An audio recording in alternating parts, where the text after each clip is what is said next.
Chers amis, ici au Parlement européen d'où je vous parle, j'ai choisi de siéger à la Commission des Transports et du Tourisme. Mon passé professionnel chez Air France n'est pas absent de ce choix, mais la raison principale en est l'importance que revêtent ces deux domaines pour Nice, la 5e ville de France dont j'ai l'honneur d'être élu. L'enclavement de Nice et le retard pris dans sa desserte, notamment par une ligne à grande vitesse, m'a conduite à me spécialiser sur cette problématique des transports. Pendant ces 5 années au Parlement européen, je ferai entendre la voix des Niçois sur ces sujets qui leur tiennent à cœur. À l'opposé, Christian Estrosi s'était servi de Nice il y a presque 10 ans déjà, comme d'un marchepied pour sa carrière, puis, une fois ministre de l'Aménagement du territoire, l'a allègrement oublié. Nous travaillons actuellement à Bruxelles et à Strasbourg sur le 4e paquet ferroviaire. Sous ce terme barbare se cache la volonté de libéraliser et d'ouvrir à la concurrence le transport des passagers. Le premier paquet avait été imposé aux États de séparer la gestion des infrastructures ferroviaires de leur exploitation, ce qui a provoqué la création de Réseau ferré de France distincts de la SNCF.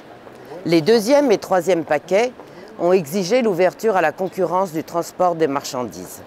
Aujourd'hui, c'est donc au tour du transport des voyageurs, au motif que cela apporterait une baisse des prix pour les usagers et une augmentation de la sécurité et de la qualité du service. Pourtant, les conséquences sont connues. Augmentation des prix, baisse de la qualité des services, entretien et sécurité du réseau sacrifié, fermeture de lignes considérées comme peu rentables, précarisation des emplois et des risques de dumping social. Marine Le Pen vous a alerté sur ce nouveau traité dénommé TISA, portant sur tous les services publics ou privés.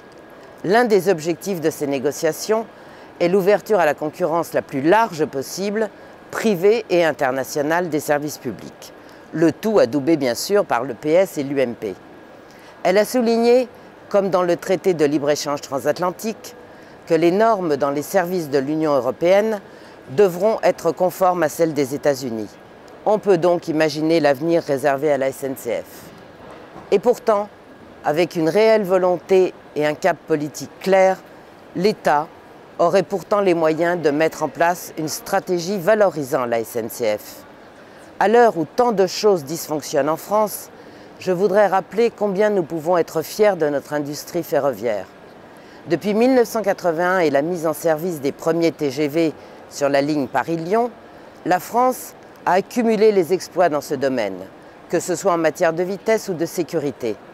En plus de 30 ans d'exploitation, le TGV n'a jamais connu d'accident grave. Quelle compagnie ferroviaire privée dans le monde peut se targuer d'un tel bilan?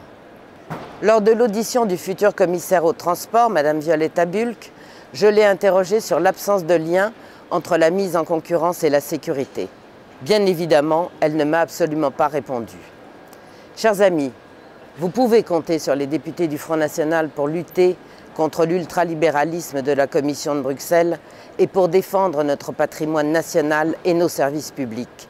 Nous continuerons d'être vigilants et de nous opposer à tous les textes de démantèlement de nos services publics, contrairement aux membres de l'UMPS qui soutiennent activement ces politiques ultralibérales.